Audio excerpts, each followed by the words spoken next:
And welcome back to Base Sunday. He lost the love of his life to a 9-year battle with breast cancer, but during their courageous journey with his wife, Margot, he discovered her unconditional love never left him. If anything, it's even stronger today, and it's given him what a good life, something more important, give him meaning. In his book, Love Unfiltered, author Michael Murphy talks about his loss, his redemption, and now the guiding light in his life, helping others cope with loss through the Love from Margot Foundation. Say hi to Michael Murphy. How are you? Hey, good morning, Frank. From Alamo, local guy? Yep.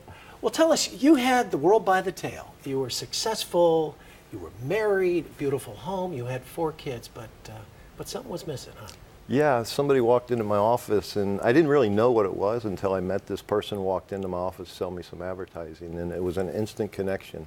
And for 7 months we worked together, and she was falling in love with me, and I didn't know it, and I was falling in love with her. She didn't know it, and one day we compared notes, and that's how it started. So you had this give and take for a while. It's like, yeah. Oh my God, you wouldn't believe how I feel about you, but you didn't know until what? Well, we didn't really months in? discuss it because it wasn't appropriate. So, Right. you know, and then once it just was like a dam bursting, you know, at some point it had to give because it was, you know, really we were twin flames. We were so much alike. And Margot, sadly, 10 months into your courtship, got cancer. Yeah, I found a malignant tumor in her breast, and so we spent 9 years of our 10 together battling breast cancer. So for the most part, it was this journey. Yeah. Her breast cancer and your journey. What did you learn along the way? Man, it was such a blessing to watch this beautiful young woman, you know, fight this battle. And at the end is the last 7 months. In December of 2010, the doctor said, Margot, you know, if you do nothing, you have 6 weeks to live, and if you treat it, you have 6 months to live.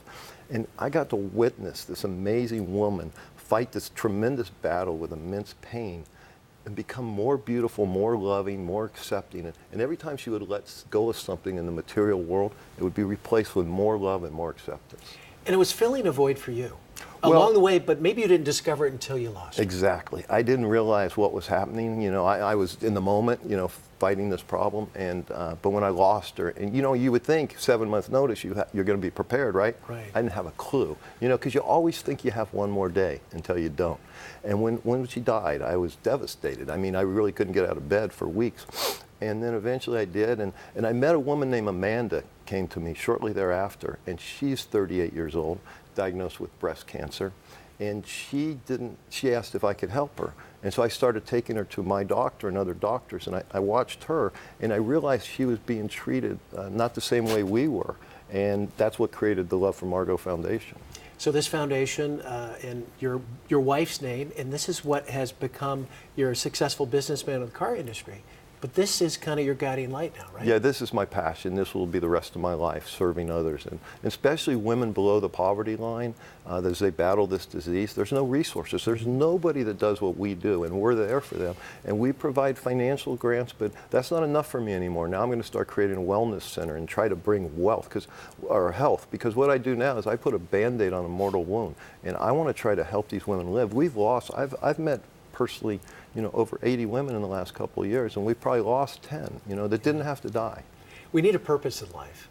You found yours, but it took great pain to find it. But you just say your life is more fulfilling now, even though you lost the love of your life. You know, I grew up in a tough childhood, and I woke up at the age of 23 bankrupt in every way you could be bankrupt, and especially financially, but spiritually and morally. And I met a man who taught me how to create great material wealth. And, you know, but that's not fulfilling at the end of the day.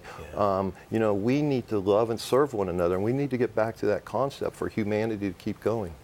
Yeah, and the book, what did you learn about yourself, just putting the book together? Well, I got to look at my life. You know, Steve Jobs said in a speech at Stanford that only by looking back can we connect the dots. And so now I could see how everything happened for a reason, and that's the amazing thing. Well, all the proceeds go to your wife's foundation. Great to meet you, Michael. A pleasure. The book is inspiring. I recommend it highly. To purchase a copy of Love Unfiltered, log on to MikeMurphyUnfiltered.com. That's MikeMurphyUnfiltered.com. That's our show, folks. Enjoy the weekend, and we'll see you next week right here on Base Sunday. Take care.